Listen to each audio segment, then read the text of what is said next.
네, 오늘 이제 룻기서 마지막 시간인데요. 오늘까지 해서 총 11번의 말씀을 여러분들과 나눴습니다. 각각의 절과 장을 통해서 마치 금은보화를 캐듯이 하나님께서 숨겨두신 귀한 말씀들을 통해서 우리의 삶의 영적인 갈증이 해결되는 은혜를 경험할 수가 있었습니다. 그래서 여러분 다 기억이 나지는 않더라도 룻기서에서 주시는 회복, 메시지의 사실 큰 주제는 회복이에요. 그래서 하나님이 내 삶 안에 일하시되 회복을 주시는 분이심을 여러분 꼭 기억하셨으면 좋겠습니다. 이 말씀에 등장인물을 누구로 주연으로 삼느냐에 따라서 주시는 메시지가 달라질 수 있어요. 나오미를 주인공으로 삼을 수도 있고, 그의 며느리 룻이나 아니면 보아스를 주인공으로 삼아서 관점에 따라서 성경을 해석하면 많은 또 다른 다양한 메시지가 우리에게 들려집니다. 근데 분명한 사실은 뭐냐면 누가 앞서서 주인공처럼 보이듯 그 배우에는 일하시는 분은 오직 하나님이시다라는 사실. 저와 여러분의 삶에도 동일하게 일하시는 분은 하나님이시다라는 사실 여러분 꼭 기억하셨으면 좋겠습니다. 오늘 말씀에 보니까 결국 그녀들의 삶은 해피엔딩으로 끝나요. 우리가 룻기 1장을 살펴볼 때와 너무나 사뭇 다른 그런 결론을 오늘 성경이 맺어주고 있음을 보게 되는 겁니다. 표면적으로 성경이 말하는 변화가 있어요. 몇 가지 한번 살펴볼까요? 먼저 룻기 1장과 4장만 놓고 비교해 보면 룻기서의 말씀은요, 장소의 변화가 일어납니다. 그렇죠? 룻기서 1장은 어디서부터 시작합니까? 모압 땅에서 다시 회복해서 돌아오는 모압이라는 곳에서부터 시작을 해요. 하지만 룻기 4장은 결론적으로 어느 땅에서 마칩니까? 베들레헴. 하나님의 약속의 땅인 베들레헴에서 성경은요 끝이 나는 것을 보게 됩니다. 장소가 바뀌었다라는 건요 하나님께 돌아왔다라는 겁니다. 회복됐다라는 것을 이야기하는 것이지요. 그리고 두 번째 룻기서 1장과 4장의 시작과 끝을 비교해 봤을 때 어떤 변화가 일어나냐면 시대적으로 1장은요 흉년으로부터 시작을 해요. 먹을 것이 없어서 너무나 힘들고 어려운 상황이어서 모압 땅으로 피난 가는 그런 스토리가 전개가 되지요. 그런데 4장에서는 어떻게 결론적으로 이야기를 하고 있습니까? 다시 돌아온 땅이 어떤 땅으로 변화되었습니까? 풍년의 땅. 하나님의 은혜가 너무나 많이 베풀어지는 현장으로 변화가 되었음을 이야기합니다. 자기 백성을 돌보신다라는 하나님의 음성이 10년 만에 하나님을 떠났던 이 나오미에게 들려졌던 것입니다. 이 시대적 상황의 상태를 이야기해 주고 있는 것이지요. 시대적, 사회적 상태뿐만 아니라 성경은요 1장과 4장을 비교해 놓고 볼 때 개인의 가정의 상태도 변화가 있었음을 이야기하는 것입니다. 원래 베들레헴에서 모압 땅으로 갈 때는요 이 가정이 총 몇 명이었죠? 4명이었어요. 남편이 엘리멜렉과 그리고 나오미 그리고 말론과 기련이라는 2명의 아들들이 있었습니다. 심지어 4명에서 시작했다가 6명까지 늘었었어요. 오르바르시라고 하고 룻이라는 며느리가 있었습니다. 그런데 그들이 실질적으로 모압 땅에서 돌아오기 전에는 몇 명으로 줄고 있습니까? 2명으로 줄고 있어요. 하지만 룻기서 4장에 보면 베들레헴으로 돌아왔던 그 가정의 인원이 총 몇 명이다라고 이야기를 하고 있습니까? 최소 4명. 시어머니 나오미와 그의 며느리 룻과 그리고 그의 남편이 된 보아스 그리고 그들 사이에서 난 500까지 둘 사이에서 더 많은 자녀가 태어났는지는 성경은 말하고 있지 않기 때문에 최소 4명이 되었다는 거예요. 가정의 깨어짐이 다시 가정의 회복으로 하나님께서 변화시킨 상태. 시대적으로 흉년이 아니라 가정적으로 흉년의 상태가 가정적으로 풍족한 상태로 변화되었음을 이야기하는 것이지요. 여러분 그래서 룻기 말씀을 통해서 시대의 변화뿐만 아니라 한 가정의 변화도 하나님은요 원하고 계심을 기억하시기를 바랍니다. 나와 내 가정의 변화도 하나님께서 원하고 계시다라는 사실입니다. 어떤 변화로요? 회복으로.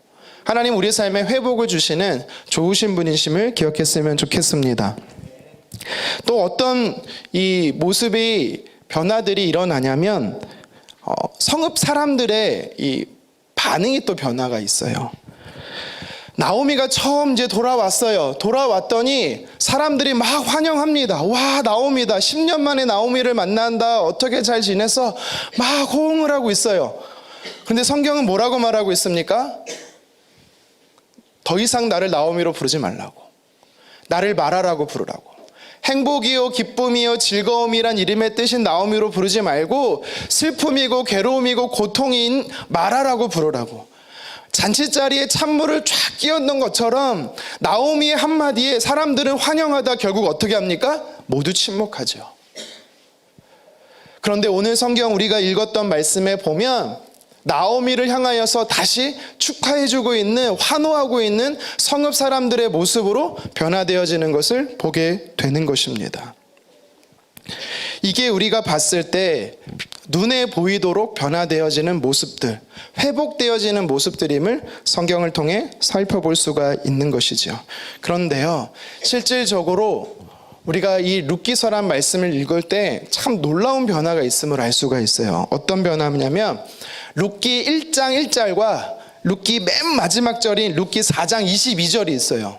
우리 같이 자막을 화면에 띄워서 같이 한번 살펴봤으면 좋겠습니다. 우리 먼저는 룻기 1장 1절 상반절을 우리 여성분들만 함께 읽어보도록 하겠습니다. 시작.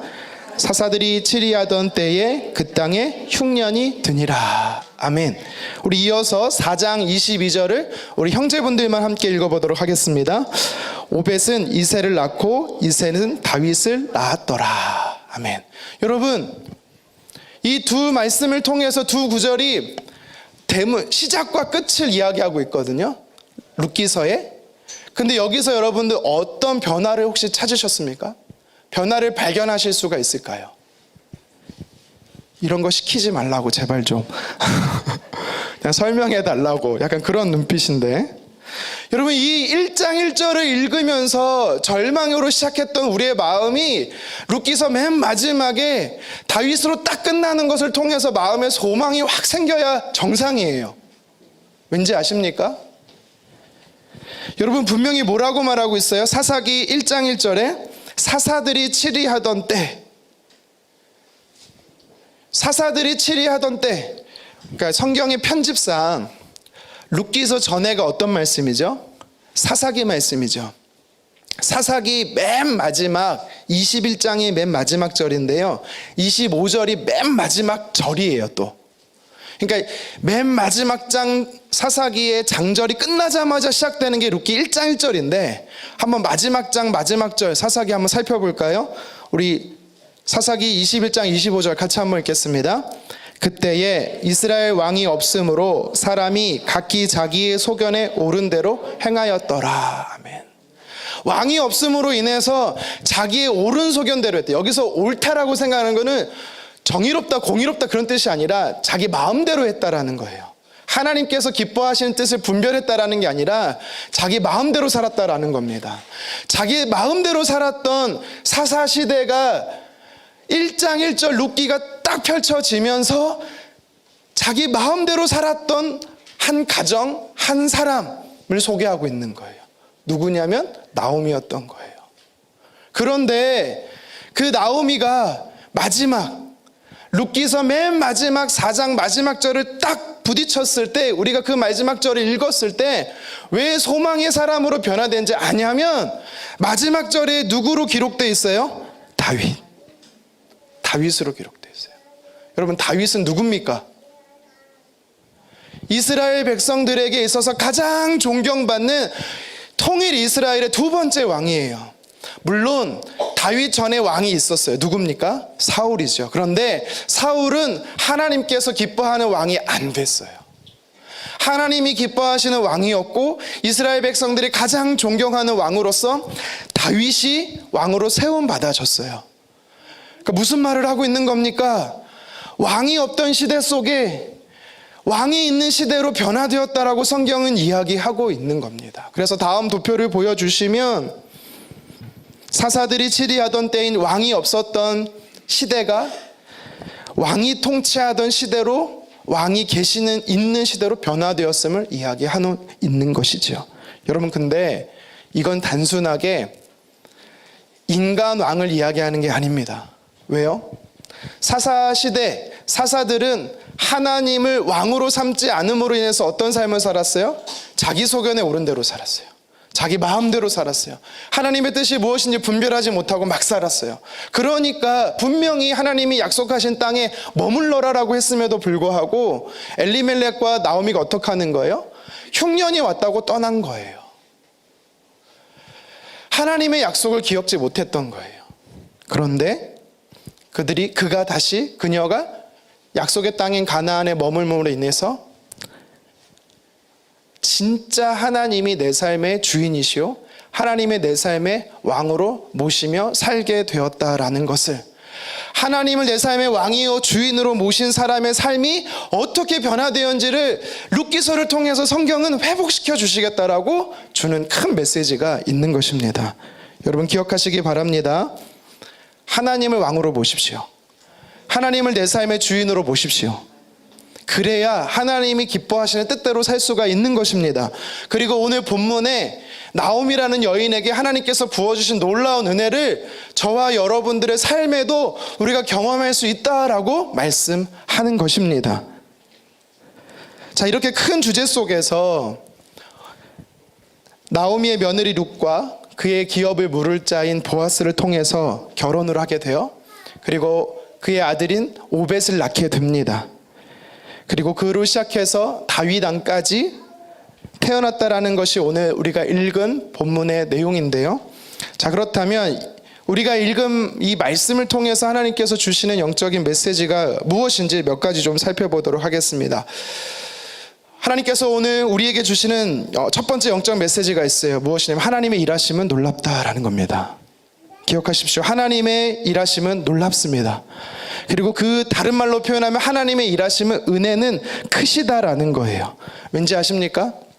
우리는요 전혀 생각지도 못하고 계획하지도 못하고 뜻한 바가 아님에도 불구하고 하나님께서는 저와 여러분들의 삶에 일하심이 우리의 생각을 뛰어넘으시기 때문입니다. 우리의 마음은요, 우리의 생각은요, 우리의 뜻은 어쩌면 우리의 기도는요 겨자씨와 같이 잘 보이지 않는 아무것도 아닐 수가 있습니다. 그런데 내 삶에 역사하신 하나님은요 그 응답은 거목과도 같아요. 내가 생각지도 못하는 것까지 하나님은요 바라보고 계십니다.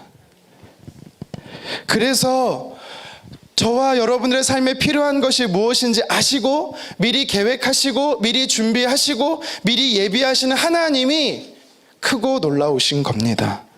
한번 나오미를 보실까요? 나오미가 처음 약속의 땅인 베들레헴으로 돌아올 때 그의 계획은 무엇이었습니까? 그의 계획은 보아스를 만나는 것이었습니까? 보아스를 만나서 결혼을 해서 자신의 며느리였던 룻과 결혼을 시켜서 오벳을 낳게 하는 것이 그의 계획이었습니까? 아닙니다. 단 0.1%도 그녀의 삶에는 그런 계획이 전혀 없었습니다. 전혀 그런 꿈을 꾸지도 못했습니다. 왜 베들레헴으로 돌아왔습니까? 모압 땅에서 사는 게 너무 막막했거든요. 모압 땅에서 살 수가 없으니까 입에 풀칠하고자 베들레헴이라는 곳에는 하나님의 그의 백성을 살피셨다, 하나님의 그의 백성들에게 긍휼을 베푸셨다라는 이야기를 듣고 풍년이라는 소식을 듣고 숟가락이라도 하나 얹어보자라고 그녀는 왔던 거예요. 오늘날로 말하면 사회보장 시스템 속에서 어떻게든 혜택을 좀 누려보려고 온 것입니다. 그런데 하나님은 나오미의 삶 속에 어떻게 일하십니까? 하나님의 은혜 베푸심은 그녀의 삶을 통해서 보여지는 하나님은 크시고 놀라우신 분이십니다. 며느리 룻이 이삭을 주우러 간 첫날부터 하나님께서 어떻게 역사하십니까? 룻기 말씀을 보니까 한 에바 20리터에 해당하는 이삭을요 주워왔다라고 말해요. 첫날만 그런 것이 아닙니다. 마지막 추수하는 날까지 계속해서 하나님은요 엄청난 양의 이삭들을 보아스를 통해서 주셨던 거예요. 공급해 주셨던 거예요. 룻은 숙련된 농부가 아니었습니다. 한 번도 이삭을 주워보지 않은 사람이었어요. 그러니까 너무 이상한 거죠. 왜 내가 생각지도 못한 방법대로, 내가 예측하지 못하고 생각지 못한 대로 하나님은 역사하실까? 돕는 손길이 있음을 깨닫게 되는 것입니다. 하나님의 손이 그 뒤에서 움직이고 계시다라는 사실을 깨달을 수밖에 없는 사실이죠. 하나님은요, 저와 여러분의 삶에 집중하는 분이십니다. 돌보시는 분이세요. 성경은요, 이렇게 말해요. 나를 집중하시기 때문에, 심지어 하나님의 집중하심은 나를 통해서 내 주변까지도 집중하신대요. 우리 같이 한번 신명기 11장 12절 말씀 읽어보도록 하겠습니다. 내 하나님 여호와께서 돌보아 주시는 땅이라.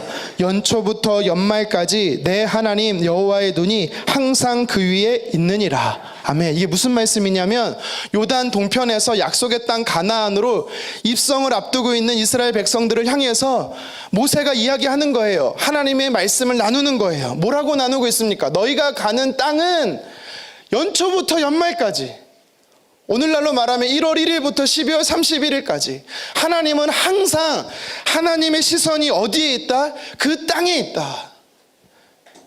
왜 하나님이 그 땅에 시선을 두고 있대요? 누구 때문에? 그의 자녀인 이스라엘 백성들 때문에. 여러분, 이것을 다시 내 삶에 적용해 보십시오. 하나님의 시선은요, 나를 향하고 있습니다. 하나님의 시선은 나를 돌보시고 있기 때문에 내가 살아가는 가정과 내가 살아가는 일터를 하나님의 시선은 1월 1일부터 12월 30일까지 항상 주시하고 있다는 사실을 여러분 기억하셨으면 좋겠습니다. 여기서 돌보신다라는 단어가 있어요. 돌보신다라는 단어가 히브리어로 따라쉬라는 단어예요. 어떤 뜻인지 아십니까? 고심하며 찾다라는 뜻이에요. 고심하며 찾다. 하나님은요, 가나안 땅의 이스라엘 백성들이 필요한 것이 무엇인지 고심하면서 늘 찾으셨다라는 거예요. 가나안 땅에 살아가는 이스라엘 백성들에게 무엇이 필요한지 하나님은 늘 채우시고 공급해 주셨다라는 사실을 모세를 통해서 우리의 삶에 말하고 있는 것입니다. 저는 이 말씀을 묵상하면서 바로 부모의 시선, 자녀를 양육하는 부모의 시선이 바로 하나님의 시선이 아닌가 묵상해 보게 되었어요. 여러분, 자녀를 낳으면 항상 부모는요, 누구를 먼저 바라보는지 아세요? 자녀에게 있어요. 자녀에게. 자녀가 넘어지면 부모는 쏜살같이 달려갑니다. 제가 큰아이를 제가 낳은 건 아닌데 제 아내가 큰아이를 낳고 한번 얘기 드렸었던 것 같아요. 엄청 화가 난 적이 있어요. 엄청 화가 났어요. 아내한테 화가 난 게 아니고, 아이가 큰아이를 데리고 친정에 갔어요. 친정에 가서 잘 지내다 와야 되는데 여기가 찢어진 거예요. 여러분, 부모의 마음은 어떻습니까? 누가 잘못했죠? 그 아이가 잘못한 거거든요. 지가 잘못해서 넘어진 거예요. 근데 제가 뭐라 그럴게요? 제 아내에게, 여보, 아이가 다쳐서 마음이 얼마나 아파. 그랬겠죠? 도대체 당신 뭐 하는 거야? 애 안 보고 뭐 한 거야? 제가 그랬던 것 같아요. 진짜 그랬는지는 모르겠어요. 기억이 나질 않아요.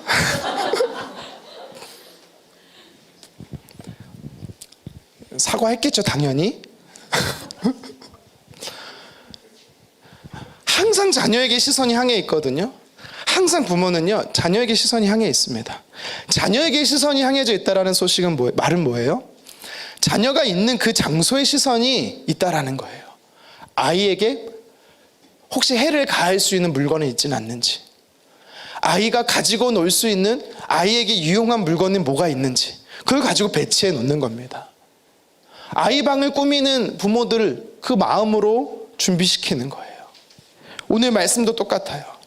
그의 사랑하는 자녀들이 머물러야 할 장소를 하나님께서 그 아이인 이스라엘 백성들을 위해서 따라쉬라고 말하는, 고심하며 생각하며 찾고 또 찾아서 배치하셨다라는 사실입니다. 하나님 그런 분이었어요.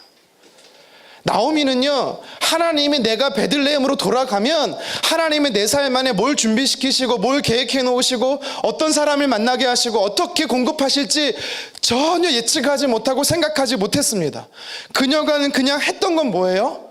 일단 살고자 베들레헴에 돌아온 거예요. 근데 하나님의 일하심은 어땠습니까?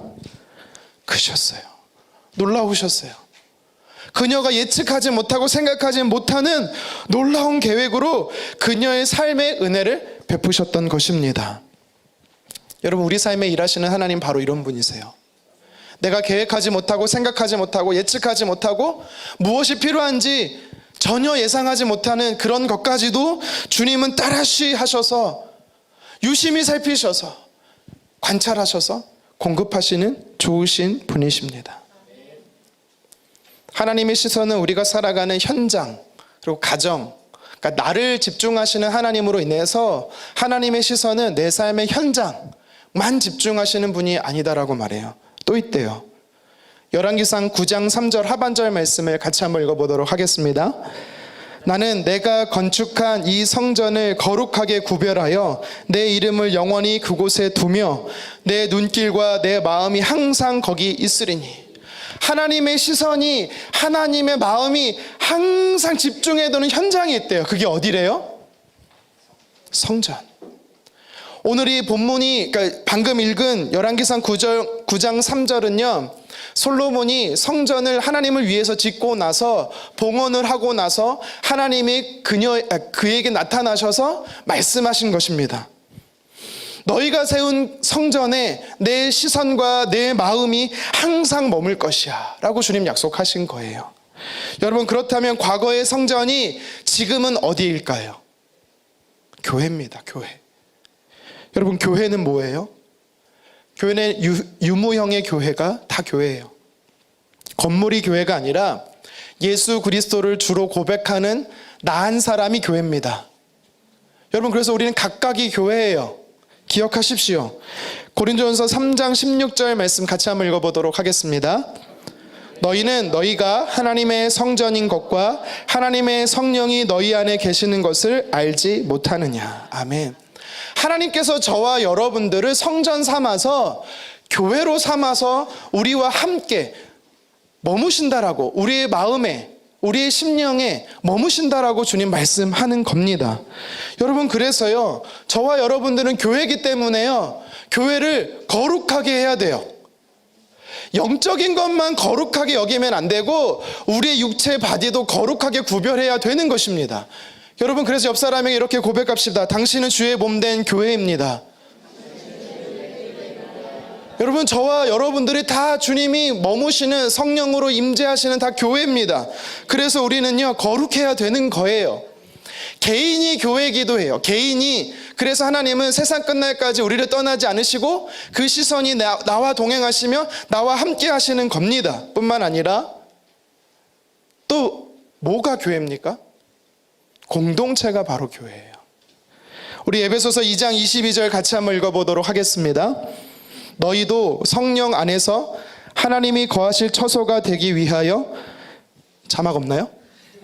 넘기는 사람이 없네요. 제가 읽겠습니다. 너희도 성령 안에서 하나님이 거하실 처소가 되기 위하여 그리스도 예수 안에서 함께 지어져 가느니라. 아멘. 뭐라고 말하고 있습니까? 너희도 개인의 일 향한 하나님께서 각각의 사람을 교회라고도 말하지만 공동체로서도 우리를 향해서 주님은 처소 삼으신다, 성전 삼으신다, 교회가 되게 하신다라는 사실을 여러분 기억하셔야 돼요. 그래서 에베소서 2장 22절은 함께 지어져 가는 교회가 되라라고 말하는 겁니다. 여러분, 우리는 함께 교회를 지어져 가야 돼요. 그렇기 때문에 나도 교회지만 내 옆에 있는 사람도, 내 주변에 있는 사람도 다 교회예요. 소중히 여겨야 되는 겁니다. 만약 내가 누군가를 불편하게 하면 주의 몸된 교회를 불편하게 하는 거예요. 내가 누군가를 비방하고 비난하면 주의 몸된 교회를 비방하고 비판하는 겁니다. 서로 존중해줘야 됩니다. 서로 존귀하게 여겨야 되는 거예요. 여러분, 그래서 이 시간 다시 한번 옆 사람과 고백합시다. 주님의 사랑으로 사랑하고 축복합니다. 왜 우리가 사랑하고 축복해야 됩니까? 한 교회 되었기 때문에, 공동체 되었기 때문입니다. 하나님의 시선은요, 하나님의 마음은요, 여러분들을 사랑하기 때문에, 여러분에게 집중하기 때문에 여러분들의 가정을 집중하시는 거고 여러분의 삶의 현장을 집중하시는 겁니다. 여러분의 삶에 필요한 것이 무엇이고 공급해야 될 것을 하나님이 미리미리 준비하시고 채워주시는 분이세요. 뿐만 아니라 주님은 교회된 나에게 집중하시고 교회된 우리 공동체에 집중하시는 겁니다. 나오미는 어떤 사람이었습니까? 약속의 땅 가나안에 머물라는 하나님의 말씀도 무시하고 뒤도 돌아보지 않고 조금만 어려워져서 그냥 주님 떠났던 사람이에요. 불순종의 사람이었습니다. 그런데 염치 없이 베들레헴으로 돌아온 거예요. 나오미는 아마 생각했을 겁니다. 흉년에도 그 땅을 떠나지 않고 머물렀던 사람들에겐 하나님 큰 은혜 베푸실 거다. 하지만 나처럼 죄짓고 주님 떠나고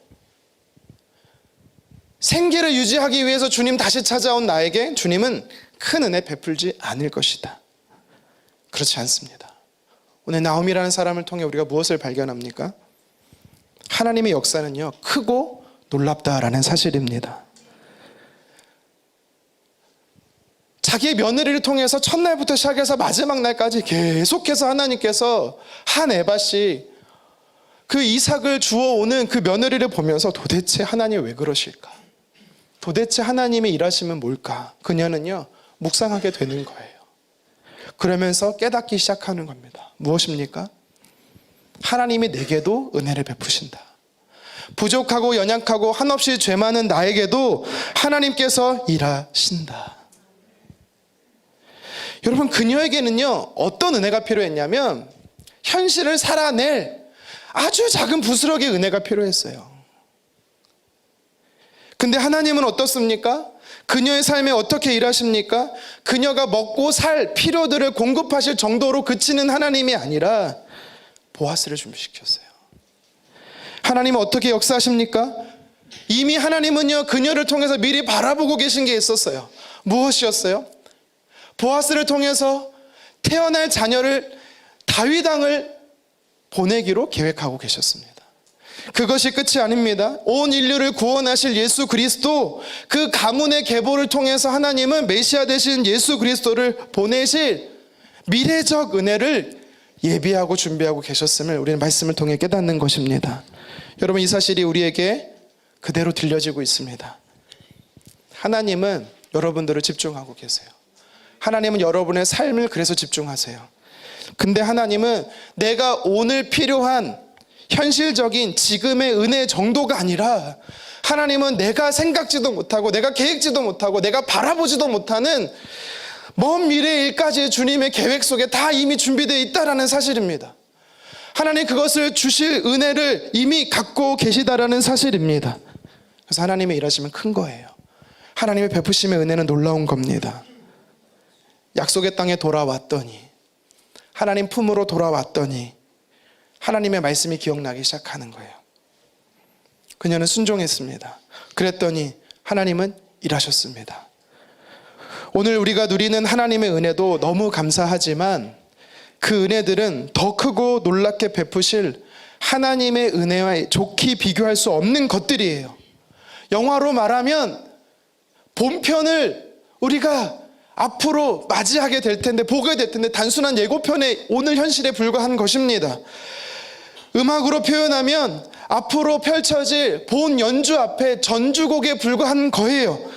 하나님이 베푸시는 영광은 여러분의 삶 안에 더 크고 놀랍다는 사실을 여러분 기억하셨으면 좋겠습니다. 이것이 오늘 나오미를 통해서 주시는, 오늘 본문을 통해서 주시는 첫 번째 메시지인 것입니다. 계속해서 오늘 말씀이 우리에게 주는 메시지를 좀 살펴봤으면 좋겠어요. 근데 오늘 말씀을 읽다 보면 조금 이해가 되지 않는 본문의 내용이 좀 나옵니다. 뭐냐면 보아스와 결혼한 사람이 누구죠? 룻이지요. 왜 그러시죠? 네, 알고 싶네요. 굉장히 궁금하네요. 같이 웃고 싶네요. 보아스와 결혼한 사람이 룻이에요. 그렇죠? 룻과 보아스가 결혼해서 낳은 자녀가 오벳이에요. 그러면 누가 오벳을 낳습니까? 룻이에요. 그럼 누가 축하받아야 돼요? 룻이에요. 근데 오늘 말씀해 보십시오. 14절입니다. 우리 같이 한번 읽어보도록 하겠습니다. 여인들이 나오미에게 이르되 찬송할지어다 여호와께서 오늘 내게 기업 물을 자가 없게 하지 아니하셨도다. 이 아이의 이름이 이스라엘 중에 유명하게 되기를 원하노라. 성읍 사람들이요, 하나님 앞에 막 영광의 박수를 올려드리면서 지금 누구를 축복하고 있는 거예요? 나오미를 축복하고 있어요. 아니, 왜 낳은 사람은 나오미인데? 집중 잘하고 있어요. 집중하는지 안 하는지 봤어요? 룻인데 룻을 축복하지 않고 나오미를 축복하고 있는 것과 제가 좀 한참 묵상해 봤어요. 왜일까요? 왜일까요? 그냥 현실적으로 생각해 봤습니다. 아마 우리가 보통 여성들이 자녀를 출산하고 나면 뭘 하죠? 바로 조리를 하잖아요. 아마 룻이 산후조리에 들어갔기 때문에 시어머니를 축복한 거 아닐까라는 생각을 제가 살짝 해봤어요. 정말 그럴까요? 그럴까요? 그러면 우리는 16절을 해석하기가 더 어려워져요. 우리 16절 말씀을 한 번 더 살펴보고 읽도록 하겠습니다. 시작. 나오미가 아기를 받아 품에 품고 그의 양육자가 되니. 아멘. 품에 품었다라는 게 어떤 의미인지 알아요? 제가 큰아이뿐만 아니라 둘째, 셋째 아이를 낳을 때 다 같이 있었어요. 훌륭한 남편이죠.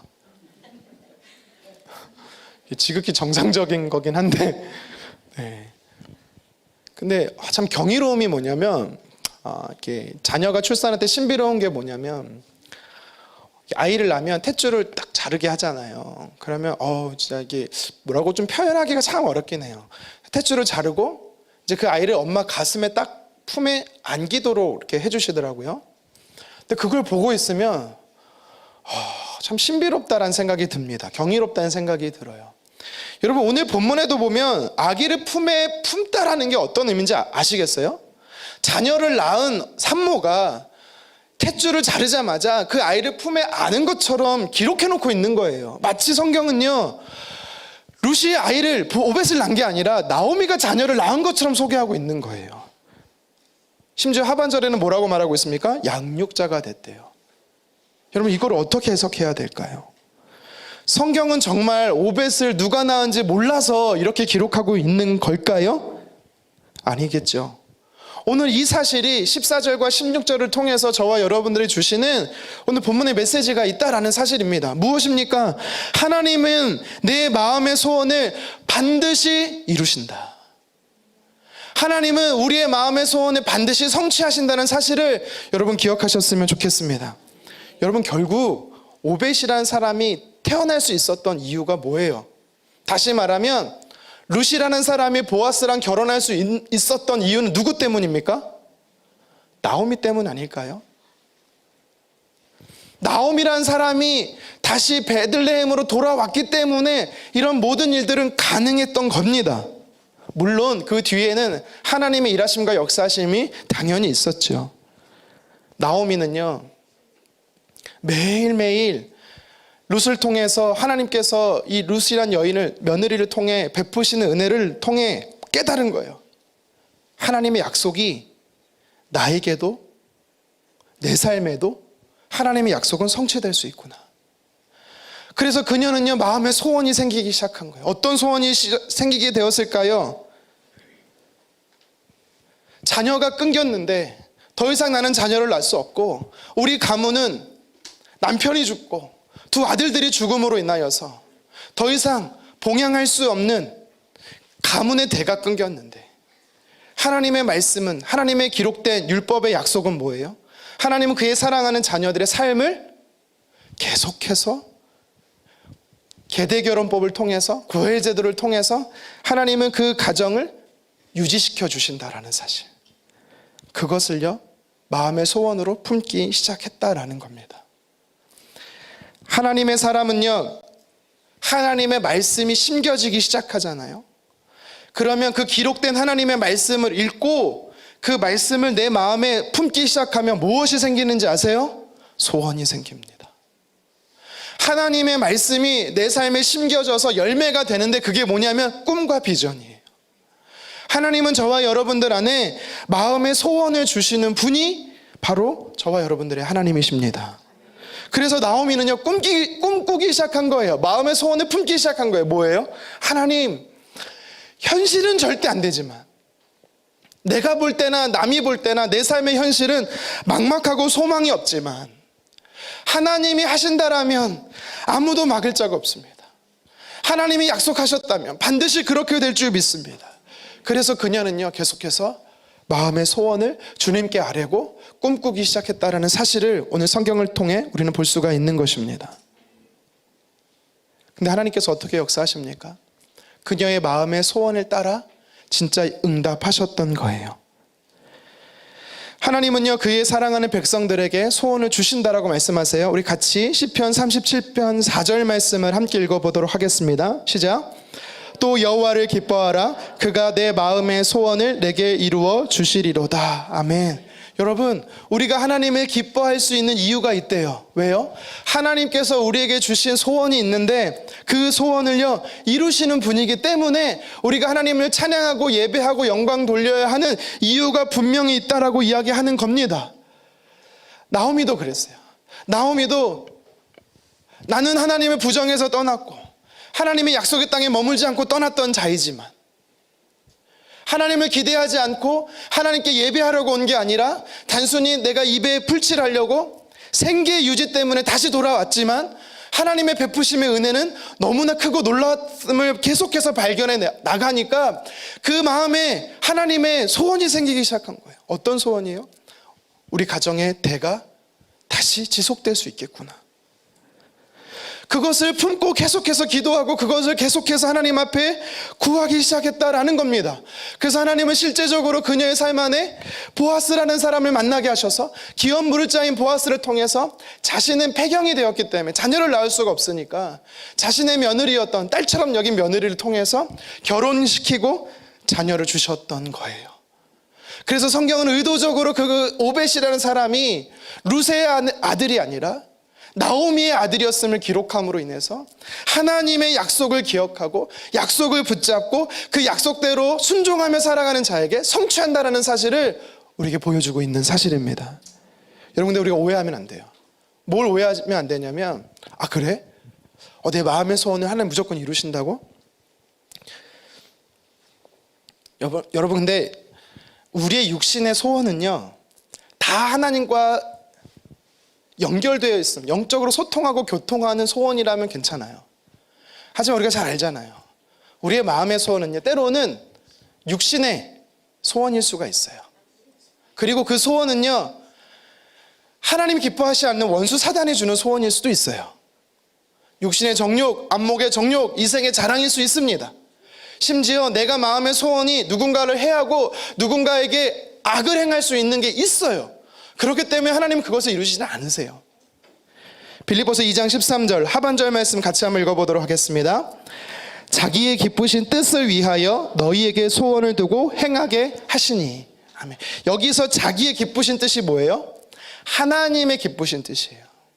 하나님은요, 하나님의 뜻이, 하늘에서 이루어진 뜻이 이 땅에서도 나를 통해서 이루어지게 하시는 분이십니다. 믿으십시오. 그런데 분명한 사실은 하나님의 뜻이 이루어지도록 하는 것이지, 하나님의 뜻을 여러분들이 마음의 소원으로 품게 하시는 분이시고 그것을 이루시는 분이지, 내가 원하는 걸 다 들어주시는 분으로 착각해서는 안 됩니다. 근데 분명한 사실은 고해제도는, 계대결혼법은 하나님께서 모세의 율법을 통해서 이미 그의 사랑하는 백성들에게 주시기로 했던 하나님의 기쁘신 뜻이었어요.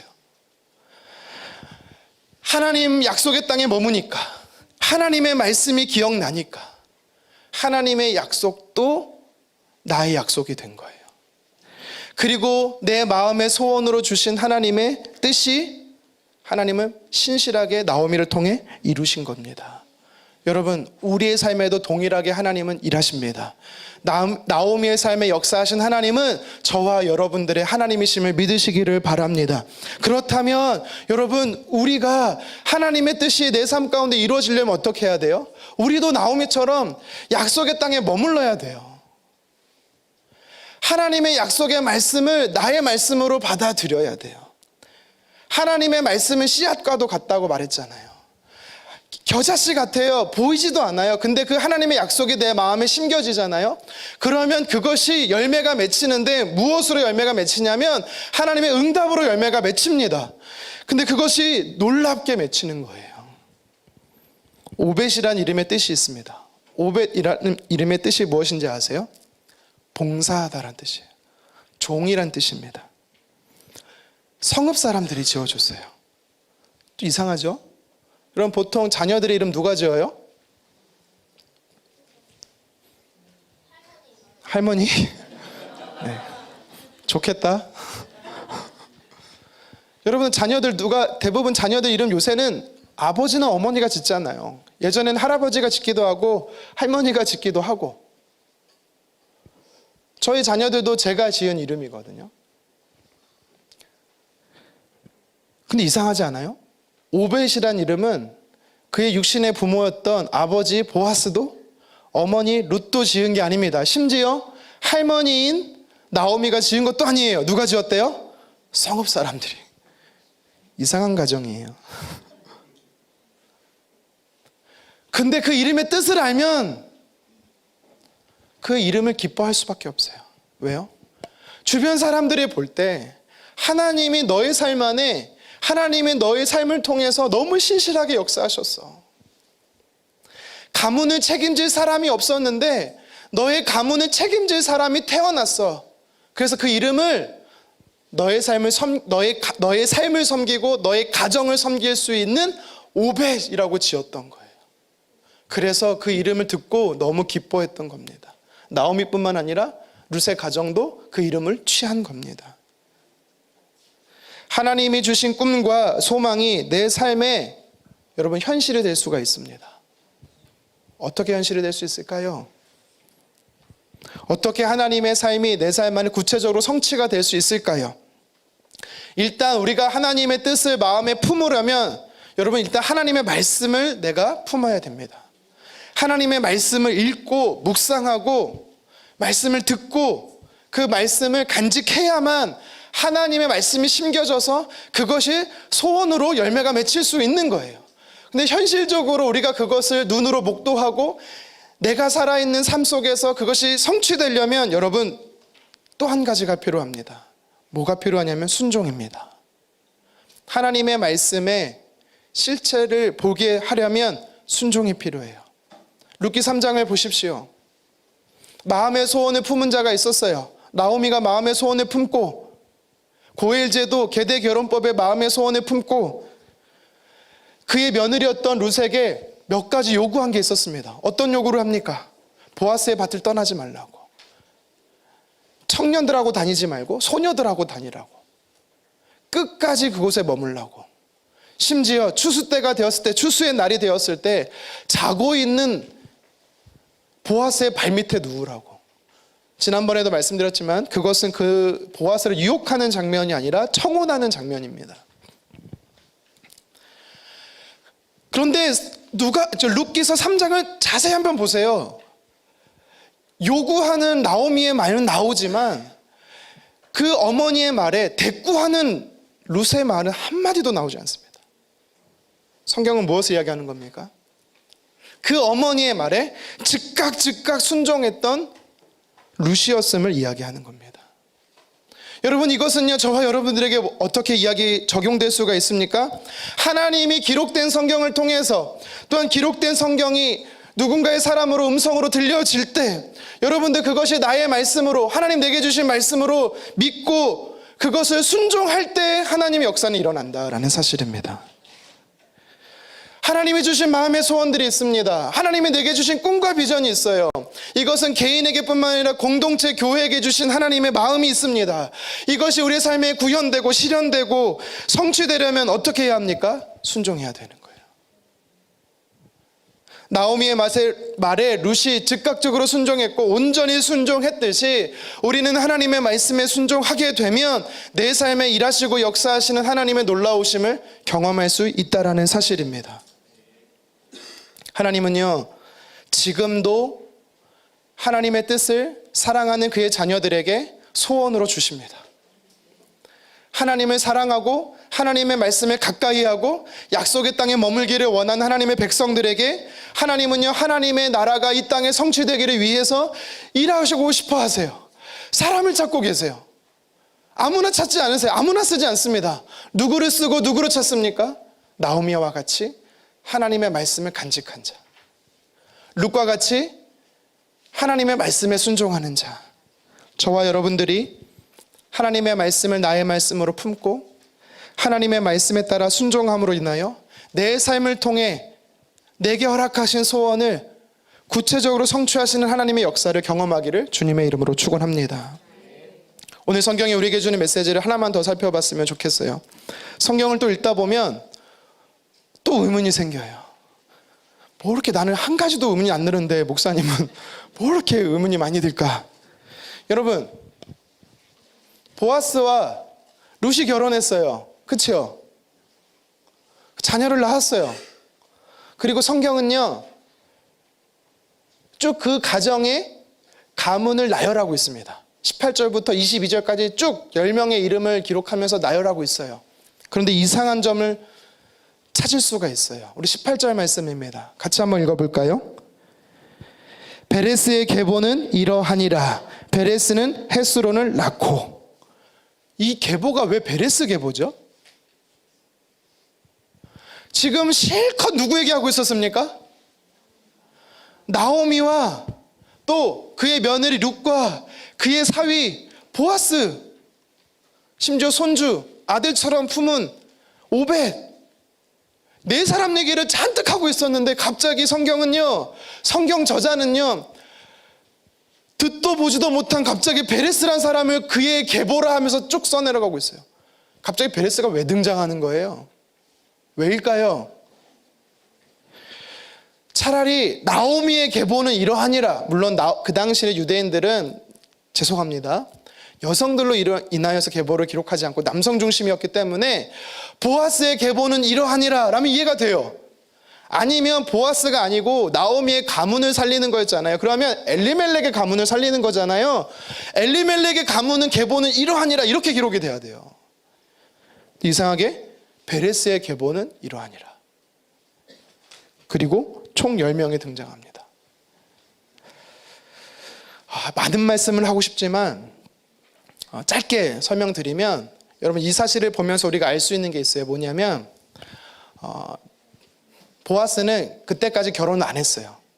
이걸 알 수가 있습니다. 자녀가 없었어요. 알 수가 있어요. 왜냐하면 보아스가 자녀가 있었고 결혼한 상태였으면 보아스는 보아스의 계보로 이어갈 수가 없습니다. 엘리멜렉의 계보로 이어져야 돼요.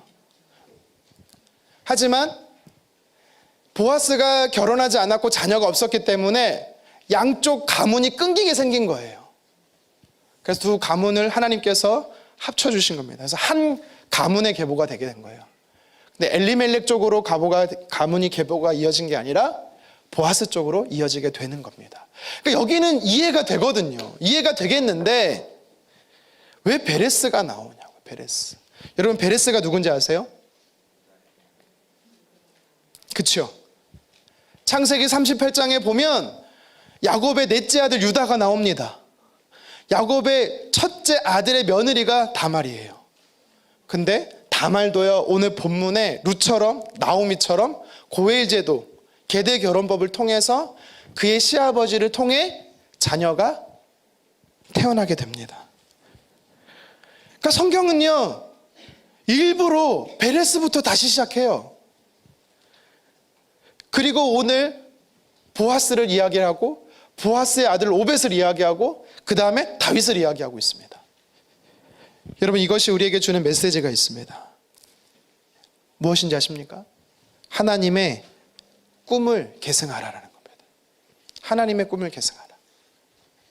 하나님이 주신 마음의 소원을 나로만 머물지 말고 내 자녀 손들에게, 우리 다음 세대들에게 계승하라라고 성경이 우리에게 주는 메시지입니다. 베레스라는 열매는요, 베레스라는 삶의 열매는 하나님이 주신 것은요, 누구의 꿈이었어요? 누구의 비전이었어요? 누구의 마음의 소원이었어요? 다말이었어요.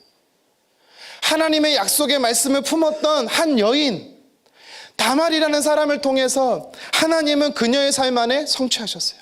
그 꿈을 누구에게 성취되게 하셨어요? 베레스였습니다. 동일하게 오늘 성경은 우리에게 이야기합니다. 나오미의 꿈이 누구를 통해서 성취됩니까? 룻을 통해서. 그리고 그 꿈은 또 누구에게 전승되고 있습니까? 오베세로. 그러니까 성경이 오늘 우리에게 주는 메시지가 바로 이겁니다. 영적인 메시지가 있어요. 믿음의 사람은 하나님의 꿈을 꿉니다. 믿음의 사람은 하나님의 약속의 말씀을 부여잡은 사람은 그 꿈이 나로 끝나는 것이 아니라 다른 사람에게 이어지도록 꿈꾸는 자가 된다라는 거예요. 전하는 자가 된다라는 거예요. 예수님은 꿈을 꾸셨어요. 어떤 꿈을 꾸셨습니까? 마음의 소원을 품으셨어요. 어떤 소원을 품으셨어요? 온 세계 열방이 하나님의 믿는 백성들로 허다한 무리로 회복될 걸 꿈꾸셨어요. 그래서 예수님이 했던 가장 현실적인 게 뭡니까? 12명의 제자를 삼으셨던 거예요. 바울에게도 꿈이 있었습니다. 바울의 그 꿈은 누구에게까지 계승이 되었습니까? 디모데라는 사람에게 계승이 됐어요. 디도라는 사람에게 계승이 됐어요. 동일합니다.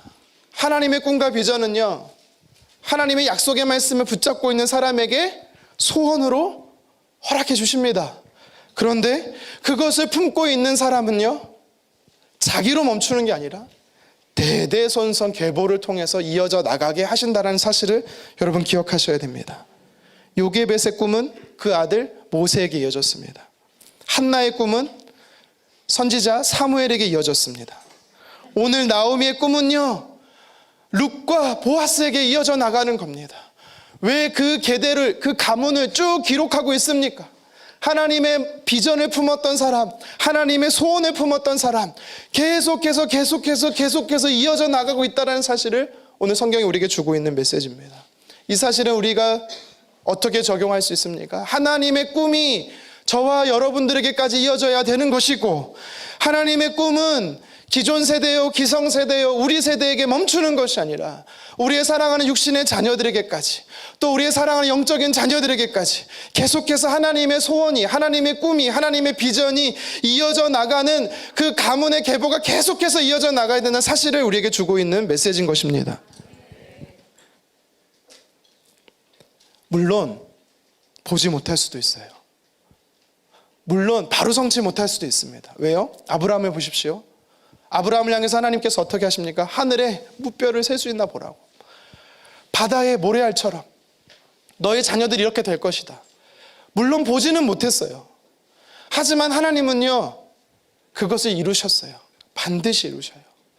하나님이 여러분들에게 주신 꿈과 비전이 있습니까? 하나님 마음의 소원이 있습니까? 그러면 나오미처럼 오벳이 태어나게 하시는, 바로 보게 하시는 하나님의 또 성취도 있지만, 어쩌면 아브라함처럼 우리가 당대에는 나는 볼 수 없을지는 몰라도 하나님 내게 주신 비전, 내 자녀 세대에는 성취할 것이고, 그 자녀 세대에 성취할 수도 있는 것입니다. 내게 주신 비전이지만 나는 할 수 없어도 내 옆에 있는 사람을 통해서 하나님은 이루실 수 있다는 사실을 여러분 기억하십시오. 그래서 우리는요, 하나님께서 우리 교회에 주신 비전, 그 마음의 소원을 계속해서 우리는 내 비전으로 삼고 우리의 자녀 세대의 비전으로 삼아야 되는 것입니다. 오늘 말씀에 또 보십시오. 오늘 말씀에 보면 두 사람이, 특별한 사람이 나와요. 어떤 사람이 나옵니까? 살몬이라는 사람이 나와요. 여러분, 살몬이라는 사람이 사실 이 족보 가지고만도 설교를 할 수 있겠더라고요. 한 사람만 잠깐 소개할게요. 이 살몬이라는 사람이 어떤 사람이에요? 그의 아내가, 사실 오늘 본문에는 안 나옵니다. 그의 아내가 누군지 아세요? 그러니까 다시 말해, 보아스의 아빠가 살몬인데, 연어 아닙니다, 살몬. 보아스의 아빠가 살몬인데 보아스의 엄마가 누군지 아세요? 라합이에요. 라합이 누굽니까? 여리고성의 기생, 하나님 모르던 이방인. 여러분, 룻이 누구예요? 하나님 모르던 모압의 이방인. 여러분, 우리가 어떤 마음의 소원을 품어야 될까? 이 사실을 통해서 하나님은요, 하나님의 믿음의 자녀의 계보를 이어갈 때 절대 구원받을 수 없을 것 같은 사람들, 절대 변화될 수 없을 것 같은 사람들, 유대인들의 생각에는 절대 하나님의 자녀가 아니라고, 선민 사상 속에는 하나님의 자녀가 아니라고 생각하는 그 사람도 하나님의 계획과 꿈과 비전 안에는 있다라는 사실입니다. 여러분, 그래서 우리는요, 불가능할 것 같은 어떤 일과 계획도 사람도 하나님이 하시면 반드시 됩니다. 우리가 6월 9일 6년 만인가요? 5년 만인가요? 다시 새생명 축제를 해요. 그래서 우리 100만 유튜버에 가까이 다가가는 우리 박이 형제가 와요. 모르군요. 박이가 누구지? 네, 있어요. 휠체어 타고 다니시는 형제분이 있는데 그냥 간증을 해주실 겁니다. 자기 어떻게 예수님을 만나게 됐는지. 예수님은 전혀 필요 없었던 형제였는데 그녀의 삶의 고통으로 인하여 예수님을 위해 살아가는 삶으로 변화가 되었어요. 여러분, 그래서 초대만 하세요. 와봐라, 와 보라, 와 들어라 하셔서 그냥 간증의 시간이 있을 겁니다. 여러분, 사랑하는 가족, 사랑하는 형제, 자매, 친구, 지인, 절대 불가능할 것 보일 것 같은 사람도 하나님의 구원의 꿈과 비전과 계획 속에는 있다는 사실을 여러분 기억하셨으면 좋겠습니다. 하나님은요, 그런데 중요한 사실은 그들도 어떻게 구원하신다? 하나님의 마음의 소원을 가지고 그것을 계승하는 사람을 통해 일하십니다. 그것을 순종하면서 하나님 앞에 하나님 말씀을 고백하는 자, 전도하는 자, 하나님 역사가 이루어지는 겁니다. 말씀을 정리하도록 하겠습니다. 오늘 룻기서를 이제 닫으면서 참 많은 메시지가, 저도 이렇게 마지막 말씀을 준비하면서 어떤 말씀들을 설교했었는지 제가 쭉 보게 되었습니다. 그리고 오늘 마지막 이 본문을 보면서 하나님께서 우리에게 주시는 메시지를 다시 한번 생각해 보게 됐어요. 하나님은 일하시는 분이세요. 지금도 우리 삶에 일하시는 분이세요. 하나님은 여러분 삶에 신실하게 일하시는 분이심을 룻과 나오미와 보아스라는 사람을 통해서 깨달으셨으면 좋겠습니다. 내 눈에는 보이지 않습니다. 오늘 성경에도 하나님은 직접적으로 등장하지 않습니다. 하지만 하나님은 그 배후에서 신실하게 일하십니다. 근데 그 하나님의 일하심은 너무 놀라워요. 하나님의 역사하심은 위대합니다. 나오미라는 사람은 그냥 이삭이라는 것을 주워 먹으면서 살고자 베들레헴에 왔을 뿐입니다. 근데 하나님께서는 그녀의 삶 안에 어떤 일들을 계획해 놓고 계십니까? 그 가정을 회복해 놓으실 계획 속에서 보아스를 만나게 하시고, 또한 보아스랑 룻이 결혼케 하시고, 오벳이란 자녀를 낳게 하시고, 가장 존경하던 다윗 왕을 주셨어요. 그리고 그 계보를 통해서 예수 그리스도, 인류를 구원하실 메시아를 보내주셨습니다.